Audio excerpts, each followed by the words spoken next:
우리 함께 하나님 말씀 구약 성경 요나서 3장 말씀 함께 보겠습니다.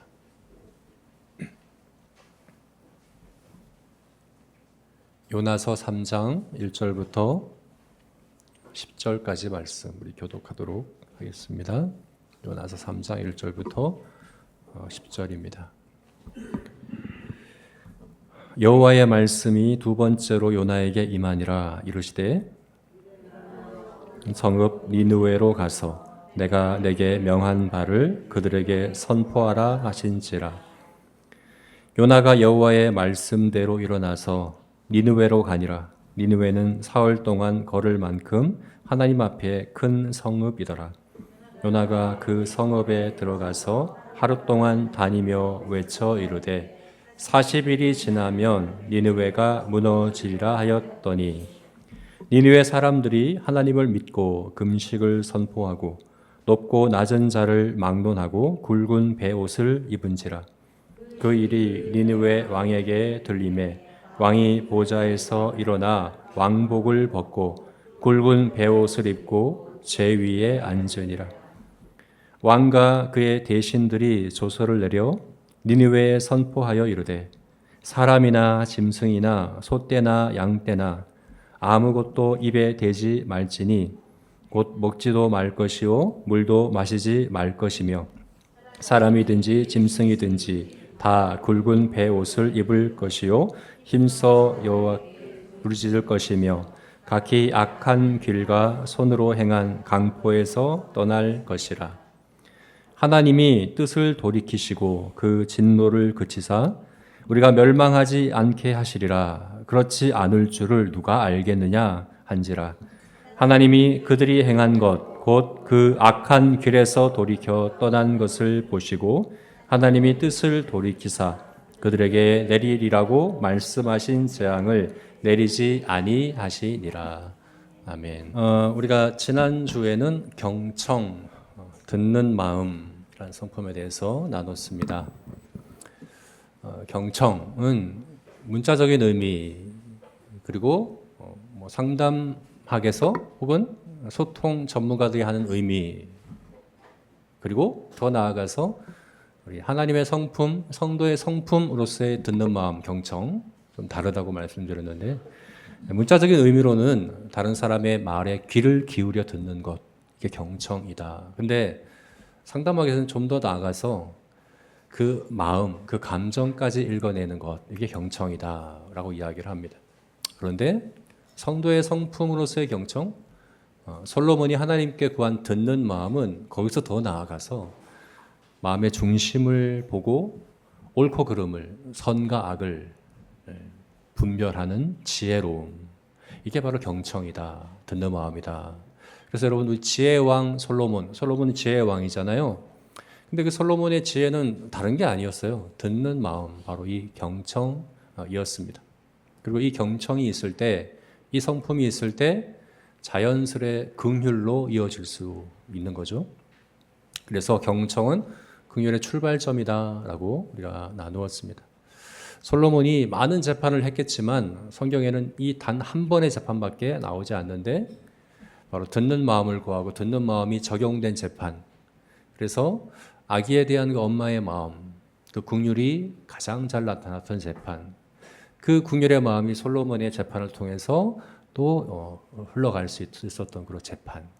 그래서 경청은 긍휼로 이어진다.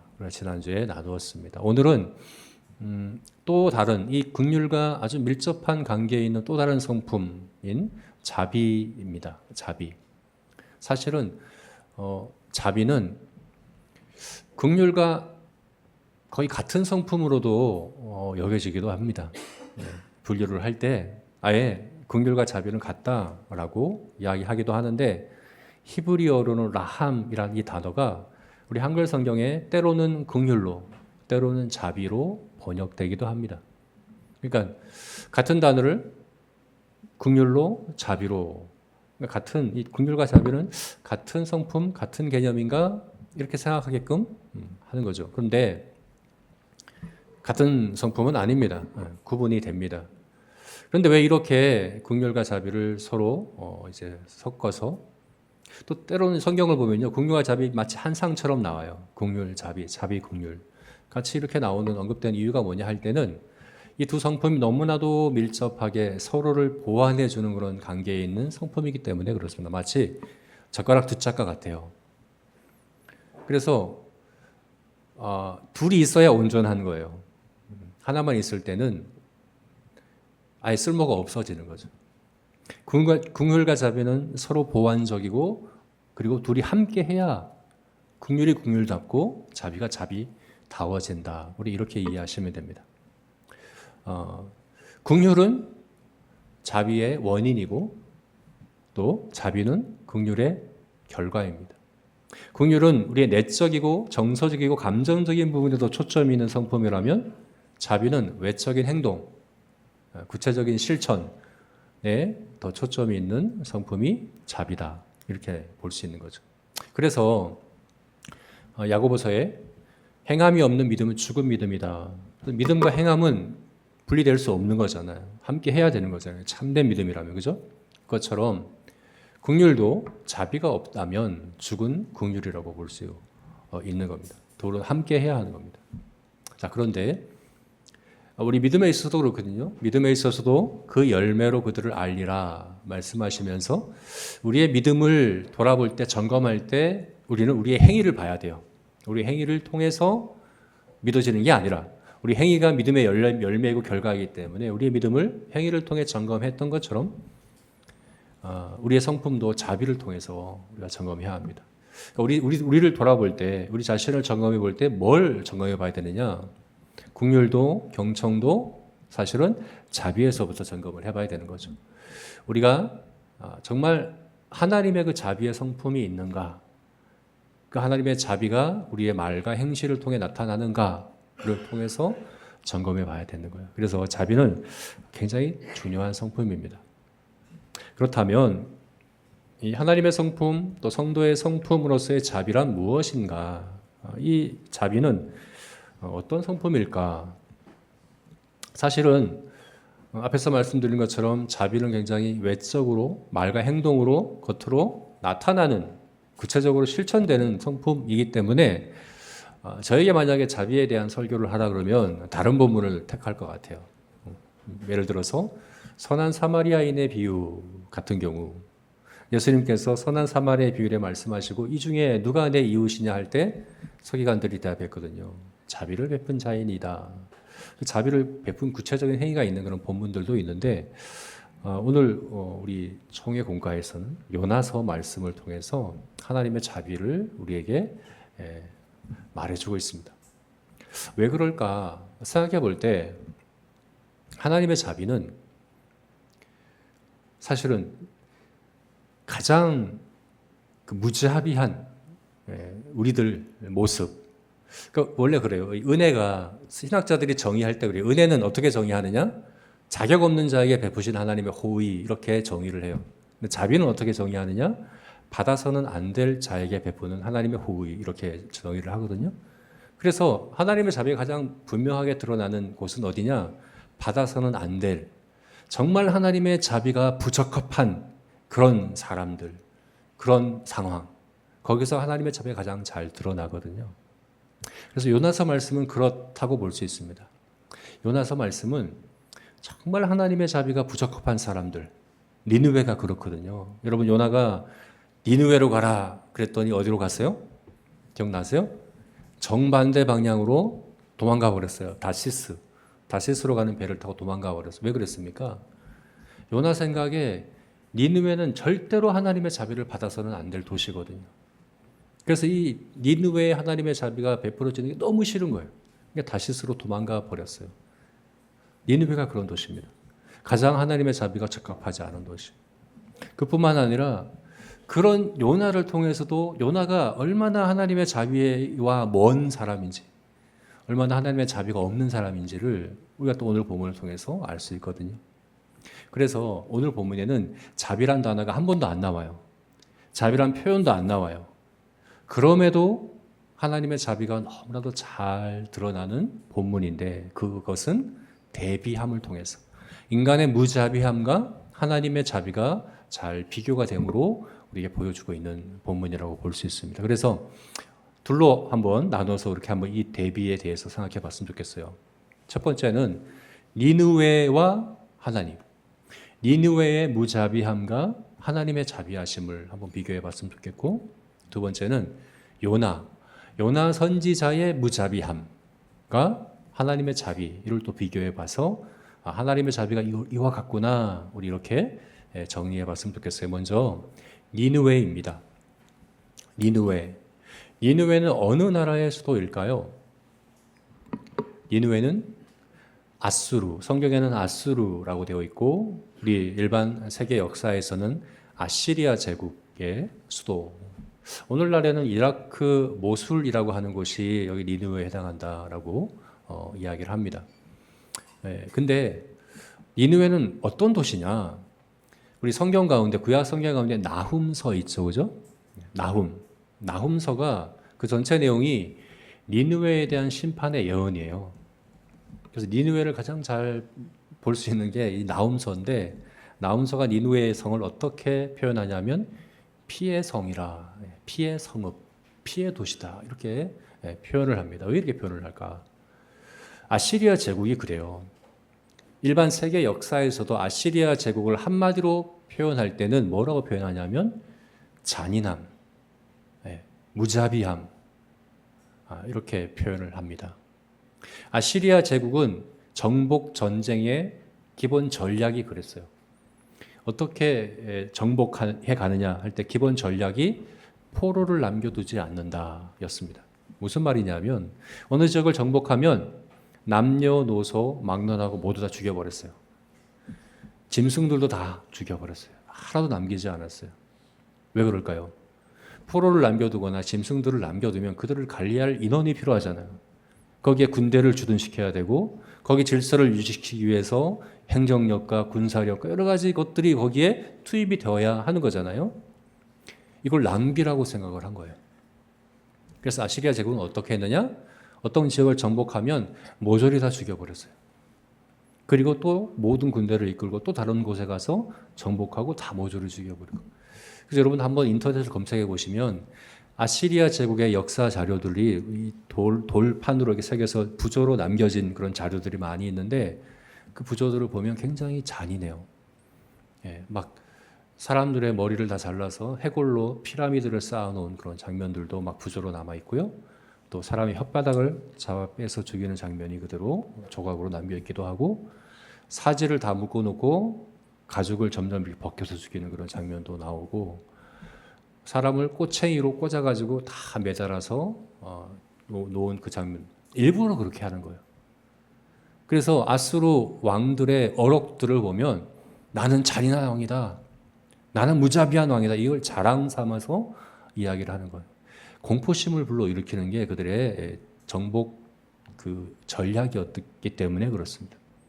그래서 여러분 아수르와 니느웨는 우리 1장에서도 볼 수 있고 오늘 본문 8절에서도 볼 수 있는데, 오늘 본문 8절에 니느웨 왕이 조서를 내리면서 어떻게 회개하냐 하면 우리가 각기 악한 길과 손으로 행한 강포에서 떠날 것이라 그러면서, 손으로 행한 강포, 이 강포가 이제 폭력이거든요. 우리가 행한 그 폭력과 우리가 그 행한 악한 길, 1장에서는 우리의 악독, 이 니느웨의 그 악함, 악독, 이것을 제가 얘기하는 걸 볼 수 있어요. 그래서 여러분, 이 요나 선지자는 니느웨에 가는 게 싫었어요. 1장 말씀에 니느웨에 가서 넌 니느웨를 향해 선포하라 라고 말씀하니까 이거 너무 싫었어요. 그래서 정반대 방향으로 가버린 게, 이 니느웨야말로 하나님의 자비를 받으면 안 되는 도시거든요. 하나님의 자비가 부어져서는 절대 안 될 도시, 그것이 바로 니느웨라고 생각했기 때문에 그런 겁니다. 그런데 여러분, 오늘 본문을 보게 되면 니느웨가 어떻게 되었습니까? 세계 역사에서 유래를 찾아볼 수 없는 대각성이 니느웨에서 일어났어요. 이 정도까지 온 도시가 왕에서부터 짐승에게까지, 소와 양에게도 베옷을 입혔대요. 짐승에게까지 베옷을 입히고 짐승들도 다 금식했어요. 그래서 온 성이 다 울음소리로 가득했겠죠. 니느웨 사람들은 죄에 대한 이렇게 애통하는 마음으로 회개함으로 눈물을 흘렸을 것이고 짐승들은 아마 배가 고파서 다 울었을 겁니다. 그러면서 우리가 그 하나님의 그 말씀을 믿고 그래서 하나님께서 우리를 심판하시겠다 하신 그것으로 인한 두려움과 또 우리의 악독함으로 인한 그 통회하는 마음으로 대대적인 회개 운동이 이렇게까지 일어난 경우가 없는데 니느웨에서 그런 일이 일어났어요. 이게 어떻게 이런 일이 일어났느냐? 뭐 요나 선지자가 잘 전했기 때문일까? 아닙니다. 3절을 보게 되면 이 니느웨 성은 걸어서 둘레가 사흘 동안 걸을 만큼 큰 성읍이다. 약 90km가 될 거라고 얘기를 해요. 둘레만. 큰 성읍인데 요나가 사흘 동안이 아니라 4절을 보면 얼마 동안 외쳤습니까? 하루 동안 다니며 외쳤다라고 되어 있어요. 사흘도 다 다니지 않았어요. 하루 동안만 외쳤는데 일부러 하루만 외쳤는지 아니면 하루만 외쳤는데도 회개가 일어났는지는 모르겠지만 일단 하루만 외쳤어요. 요나가 막 정말 이 진심으로 진정성 있게 외쳤겠습니까? 요나는 이 니느웨가 회개하고 구원받는 걸 원치 않았어요. 대강한 거죠, 그죠? 그냥 대강 전한 거죠. 니느웨 성에 외친 거죠. 40일이 지나면 니느웨가 무너집니다. 무너진다는 이 말이요. 소돔과 고모라가 무너진다 할 때 그때 사용되는 표현인데 완전히 멸망된다는 거예요. 그게 아마 요나의 마음에 원하는 마음이었을 것 같아요. 40일이 지나면 완전히 여러분들 멸망당할 겁니다. 요나의 그 마음이었을 것 같아요. 그러니까 요나가 잘 전해서가 아니에요. 그러면 니느웨 사람들이 겸손하고 열린 마음이고 마치 베레아 사람들처럼 마음이 신사적이어서 저 멀리 작은 나라 이상한 그 선지자 한 명이 와서 전하는 그 말에도 귀를 기울일 만큼 그렇게 열린 마음이었기 때문에 이런 대대적인 회개 운동이 일어났느냐? 그것도 아니거든요. 당시 아수르는 가장 강한 제국의 가장 큰 도시 니느웨였고 가장 잔인한 사람들이었기 때문에 그렇게 열려있는 사람들도 아니었어요. 근데 어떻게 세계에서 유례를 찾아볼 수 없는 이런 대각성과 회개가 일어났느냐? 자비 때문이죠. 하나님의 자비 때문에 그런 거죠. 정말 자격 없는 그들에게 받아서는 안 될 그들에게 하나님의 자비가 부어졌기 때문인 거죠. 그래서 여러분 하나님의 자비를 어디서 우리가 가장 잘 볼 수 있느냐? 바로 여기인 거예요. 가장 받아서는 안 될 자들에게 값없이 부어주시는 것. 하나님의 은혜로 말미암아 자비로 말미암아 이 도시가 이렇게 회개하고 그래서 하나님께서 멸망시키리라고 하신 그 뜻을 돌이키사 이들을 구원하여 주신 일들이 여기에서 일어난 것을 볼 수 있습니다. 여러분 오늘날도 하나님의 자비는 부어지고 있습니다. 하나님의 자비가 지금 이 순간에도 내려지고 있습니다. 여러분 보이시나요? 하나님의 자비를 어디서 볼 수 있을까요? 지금은 이 니느웨에 부어진 이 자비와 동일한 것 같아요. 니느웨는 하나의 표본이에요. 니느웨에게 하나님의 자비가 어떻게 부어졌느냐를 우리가 이렇게 표현해 보자면 세 가지로 이렇게 우리가 구분해 볼 수 있을 것 같아요. 첫 번째는 하나님이 오래 참으심으로 심판을 유예하신 40일이라고 하는 기간을 왜 두셨겠습니까? 당장 멸망시킬 수도 있는데 40일 후에 너희를 멸망시키겠다. 40일 후에 심판이 있을 것이다 라는 말씀을 왜 하십니까? 하나님이 노하시기를 더디하시고 오래 참으심으로 심판을 유예하신 것이 지금도 계속되고 있습니다. 여러분 지금 우리가 호흡하며 지금 계속 살아가고 있는 것이 하나님의 자비 때문입니다. 지금도 하나님의 자비가 그렇게 부어지고 있는 겁니다. 그죠? 모든 사람이 하나님의 심판대 앞에 설 거예요. 각자 우리가 개인적으로 죽어서 하나님의 심판대 앞에 서든지 아니면 예수님이 재림하셔서 우리가 한꺼번에 하나님의 심판대 앞에 서든지 하나님의 심판이 없는 게 아니라 다 유예된 상태입니다. 미뤄진 상태입니다. 그리고 언젠가는 심판이 있을 것이라고 경고하고 계십니다. 그렇죠? 지금도 어떻게 하나님의 자비가 내려지고 있느냐? 하나님의 심판이 미뤄지고 있고 그 하나님의 심판이 있을 것이라는 메시지를 전하심으로 하나님의 자비가 내려지고 있다 하는 사실을 우리가 기억해야 됩니다. 또한 하나님의 자비가 어떻게 지금도 내려지고 있습니까? 요나 선지자를 보내고 또 보내고 또 보내신 것처럼 하나님의 종들을 보내시는, 우리를 복음의 증인으로 복음을 들고 또 찾아가고 또 전하라고 계속해서 보내심으로, 또 말씀 사역자들을 세우셔서 하나님 말씀을 전하게 하시고 배우게 하시고 듣게 하심으로 계속해서 하나님의 자비가 지금도 부어지고 있는 거죠. 그리고 또 결정적으로 그 말씀을 들을 때, 복음을 들을 때 그 마음을 열어주셔서 그 말씀을, 복음을 듣고 받아들이고 믿게 하심으로 하나님의 자비가 지금도 내려주고 있다는 사실을 우리가 기억해야 됩니다. 그래서 우리가 기대를 해야 됩니다. 니느웨가 하나님의 자비를 받았다면, 니느웨마저도 하나님의 그 자비 앞에 엎드려지고 무너지고 그래서 회개하고 구원받았다면 하나님의 자비를 막을 수 있는 것은 아무것도 없습니다. 인간의 그 어떤 악함도, 어떤 자격 없음도 하나님의 자비를 막을 수는 없습니다. 하나님의 자비가 마치 큰 쓰나미처럼 계속해서 부어지고 밀려오고 있습니다.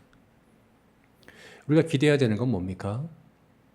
오늘도 우리 성경학교를 하고 있는데 우리 아이들을 향하여 하나님의 그 사랑을 계속해서 두드리시고 또 두드리시고, 아이들이 뭐 이제 복음에 대한 관심 때문이 아니라 재밌으니까, 즐거우니까 뭐 이렇게 왔겠죠, 그죠? 뭐 무관심하고 또 관심 없고, 그게 여러분 하나님의 자비를 막을 수 있는 게 아니에요. 하나님이 자비를 베푸시면 구원이 일어나는 거죠. 그죠? 믿음이 들어가는 거죠. 우리가 그런 기대함이 있는 거예요. 우리가 만나는 어떤 사람이라도 마찬가지입니다. 이 사람은 안 돼. 이 사람은 변화될 수 없어. 라고 여길 수 있는 그런 사람들이 있을 수 있지만, 니느웨가 하나님의 자비 앞에 무너졌다면 그렇게 우리가 단정할 수 있는 사람은 아무도 없습니다. 여러분 기억해야 합니다. 지금도 하나님의 자비는 부어지고 있습니다. 두 번째로 오늘 본문을 통해서 또 하나님의 자비가 어떻게 우리가 알 수 있느냐 할 때는 요나를 통해서 그렇습니다.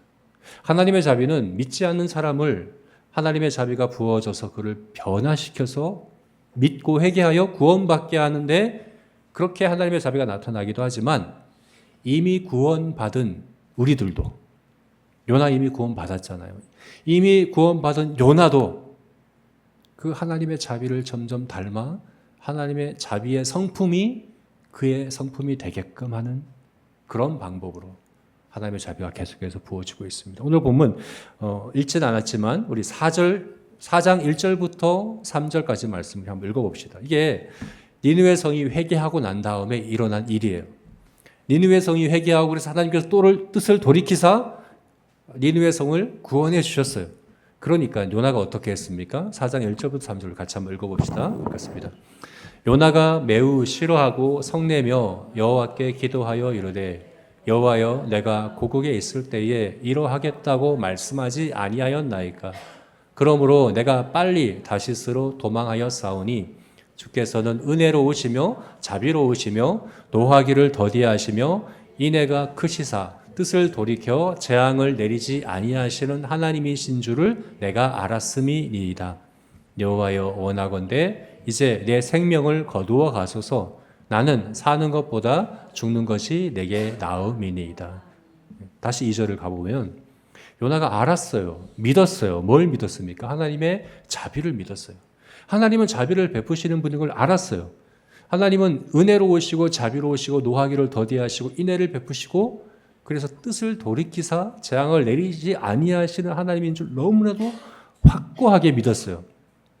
그래서 도망간 거예요.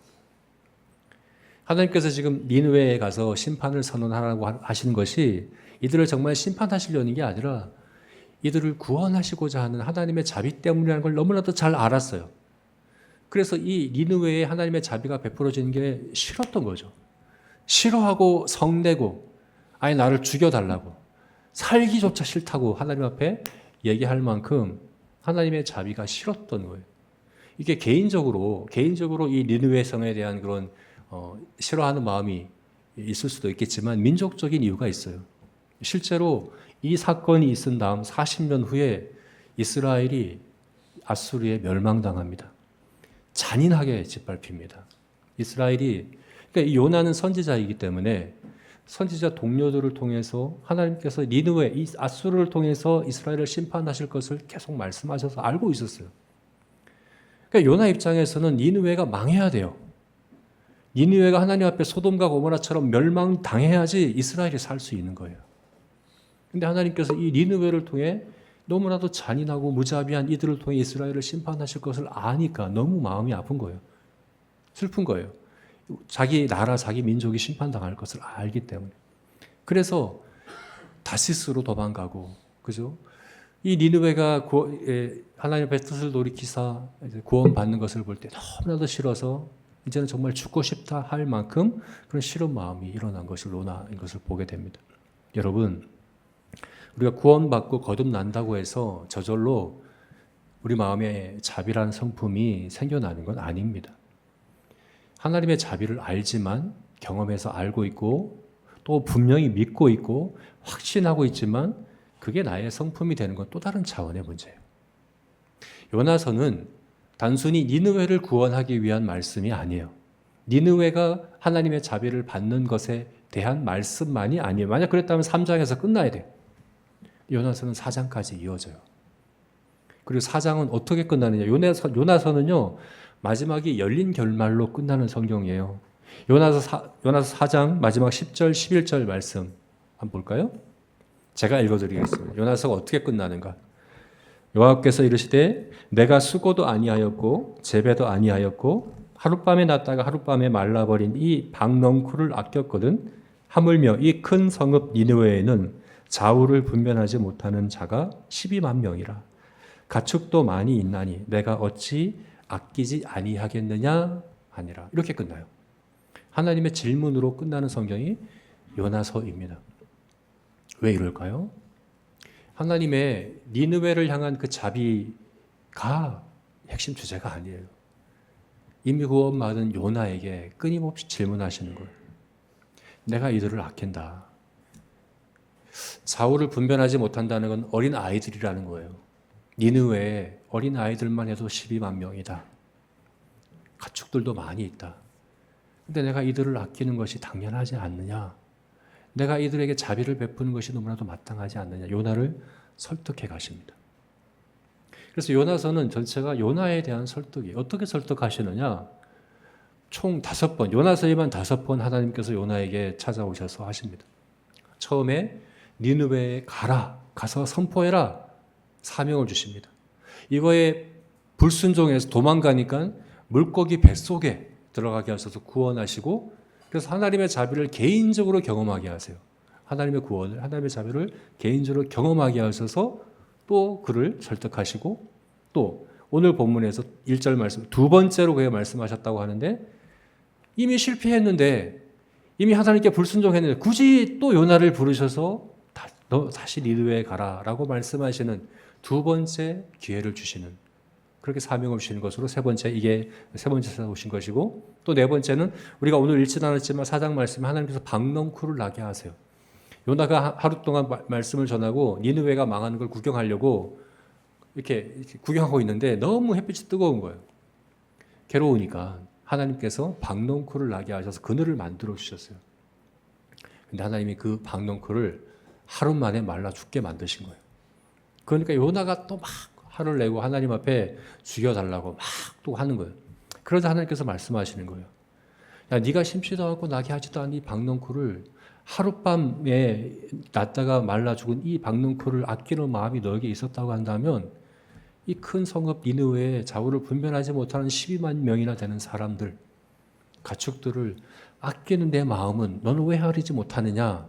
라고 하시면서 또 질문하시는 거예요.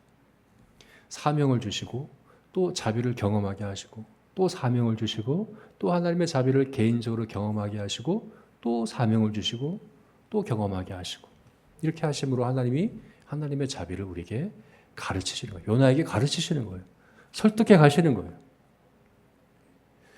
구원받는 하나님의 자비만이 아니라 그게 나의 성품이 되도록 하나님이 우리를 설득하시고 빚어가시는 그런 은혜가, 그런 자비가 또 오늘 본문에 말씀되고 있다는 것을 우리가 보게 됩니다. 자, 그래서 우리가 하나님의 자비를 이렇게 정의해 볼 수 있겠습니다. 로마서 5장 20절 말씀에 죄가 더한 곳에 은혜가 넘친다라고 말했는데요. 하나님의 자비는 정말 자격 없고 받아서는 안 되는 죄가 넘쳐나는 그곳에 오히려 하나님의 은혜가 더 부어지고 더 넘쳐나는 것을 우리가 보게 됩니다. 우리가 처음 회개하여 구원받을 때에 우리의 죄를 회개함으로 구원받죠, 그죠? 근데 이미 구원받은 이후에도 여전히 우리 안에는 죄성이 남아 있어서 지긋지긋한 그런 죄의 그런 습관들과 우리 안에 있는 죄의 본성들이 있는 걸 보잖아요. 그때마다 우리는 하나님의 자비를 구해야 되고 또 하나님의 자비를 기대할 수가 있는 겁니다. 그래서 이 하나님의 자비가 우리의 성품 되기 위하여 우리가 어떻게 우리 자신에게 적용시킬까를 이렇게 세 가지로 우리가 적용했으면 좋겠습니다. 첫 번째는 회개하자. 두 번째는 전파하자. 세 번째는 구하자 하는 겁니다. 첫 번째, 회개하자. 여러분, 하나님의 자비가 아까 제가 쓰나미와 같다고 해서, 그죠? 큰 파도처럼 밀려오는 하나님의 그 자비. 그래서 니느웨의 그 악함도 덮고, 니느웨마저도 무너뜨리고, 니느웨마저도 엎드려서 하나님 앞에 회개하게 만드는 그런 하나님의 자비가 지금도 부어지고 있지만, 그 하나님의 자비가 우리 삶에, 우리 인격에, 우리 성품에 밀려 들어오기 위해서는 문이 열려야 되는데 그 자비의 문을 여는 게 뭐냐? 회개입니다. 회개. 그래서 하나님은 거듭거듭 니느웨에 요나를 보내서 회개하라고, 회개하게 하시는 겁니다. 하나님의 자비가 그래야 그곳에 들어갈 수 있기 때문에 그런 것입니다. 여러분, 그래서 우리가 회개 그러면 뭔가 부정적으로 생각하기 쉽잖아요. 또 나의 죄에 대해서 생각하고 죄에 대해서 하나님 앞에 고백하고 부정적으로 생각하기 쉽지만 사실은 그렇지가 않아요. 회개는 하나님의 자비를 여는 문입니다.